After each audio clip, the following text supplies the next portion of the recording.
Hi, welcome back to my channel. So let's start off with the most obvious question, and that is, why am I making this video? Why do I need to make a list of books I want to read in 2025? And I guess the answer is that it has worked before. It forces me to read certain types of books, even though I might not want to, and I seldom regret having read books, even though some of them I do not like. Usually the books I end up hating are the ones that disappoint me in some way, and well, you know what they say, you can't really be disappointed if you don't have expectations. Making this list now also helps me narrow down the options later in the year. If I'm uncertain of what I'm going to read, I have a selection of books I can choose from, and this sort of makes me focus a bit more.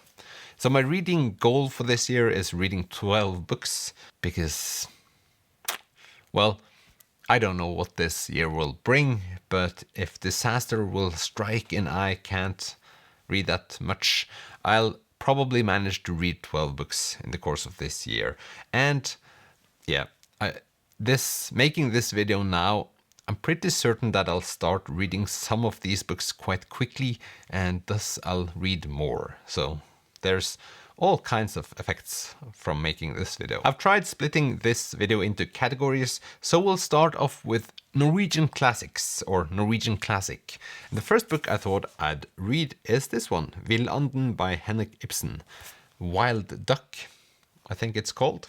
So Henrik Ibsen was our biggest name in like a playwriter before Jon Fosse came along. Probably still is the most famous one. I don't know. At least Henrik Ibsen is our superstar in this category. This was published in 1884, so some time has passed since this was first released, and I have no clue what this is about. But I should know what this is about.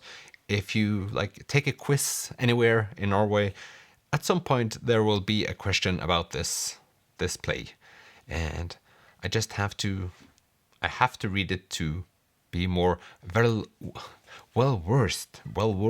I have to read it because I'll seem more intellectual.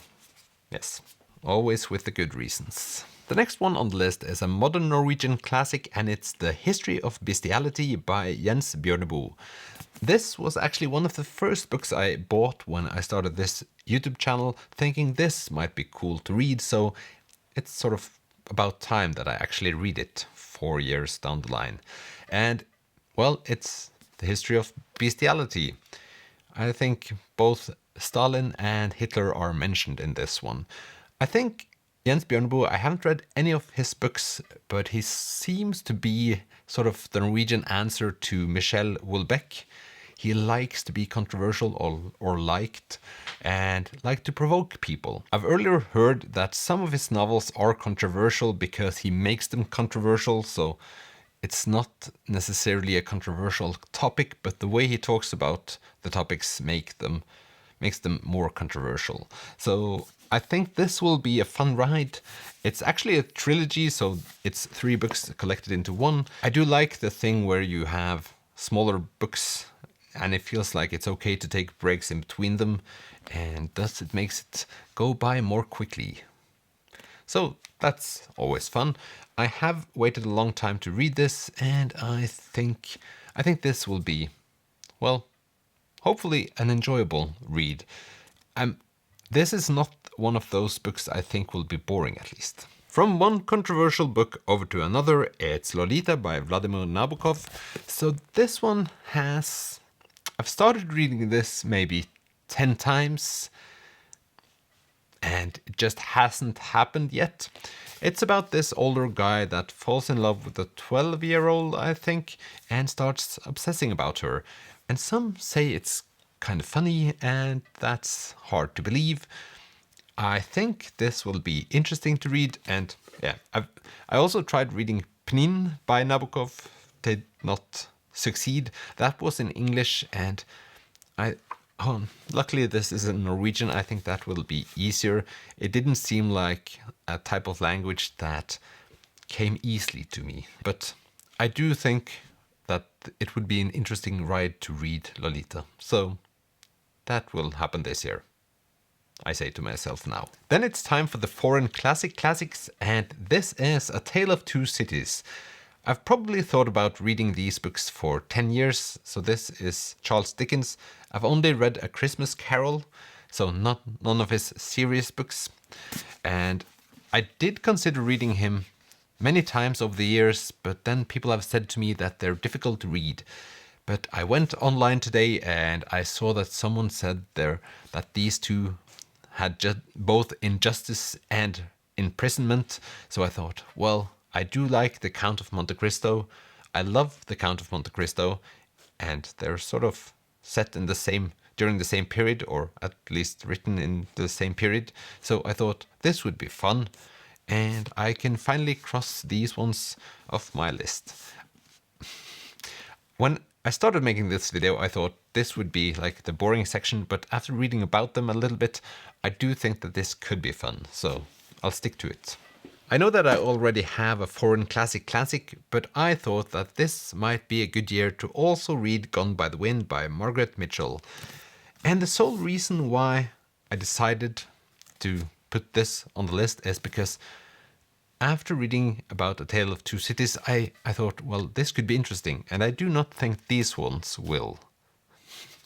Is that reason enough? Anyway, I have so little faith in these books. I don't think I will enjoy this. But I do want to watch the movie, and I can't really watch the movie now before I've read the books. So this will be the year where I both read the books and watch the movie. People have told me that the movie is also kind of boring, so this could only go up, as Shania Twain once said.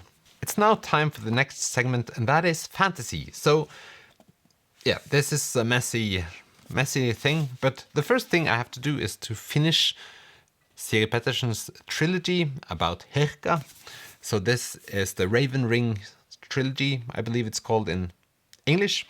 I've read the two first books and now I just have to finish it. So that will happen this year. What's also going to happen this year, and I've said this before, is that I'm going to start one of Terry Pratchett's books in the Discworld universe. So I read Good Omens, loved it. That happened the first year I was on this platform. And since then, I've read a lot of Neil Gaiman's books, but none of Terry Pratchett's. So I just have to jump straight in. I will do it. At some point this year, I will read the Terry Pratchett book. Of course, since I'm finishing Siri Pettersen's trilogy this year, I have to start a new one. And I thought it'd be up to you if I start reading these books or these books. So this is the Kingkiller Chronicles by Patrick Rothfuss, and this is the 5th season by N.K. Jemisin. Can't remember the name of the series. The Broken Earth trilogy, or hope is a trilogy. Anyway, I thought you'd decide which one of these I was going to start. The positive about this one is that it's insanely highly rated on Goodreads. The third book is missing, so 2 of 3 books have been published, and people seem to be waiting for the last one. I do like having read 2 out of 3 books and then sort of anticipating the last one. There's something about that. And this one is about, at least in part, about a woman that's looking for her child, and that's sort of a thing I could enjoy reading about. A woman just fighting her way through evil. So I think both of these are supposed to be great, and I just have to decide, or you have to decide. So I'll try putting up a poll in the comment section. If I forget, please comment below which one of these I'm going to start this year. Thank you in advance. By now, I do realize that I've picked too many books for this video and for this year. There are a lot of chunkers on this list, and I thought I'd end this video with like the last segment, and that's children's literature and a classic in the Nordic children's literature scene. And it's Mio, My Mio by Astrid Lindgren. And one of the reasons why I want to read this book is that I read The Brothers Lionheart a couple of years ago. I did enjoy that a lot, but reading on the back of this book, I realized that those 2 books seem identical to me. And so I will read this to be able to distinguish between them. So that's sort of my main objective. Also to have a good time and have something a little bit more light to read in 2025. I guess this concludes this video.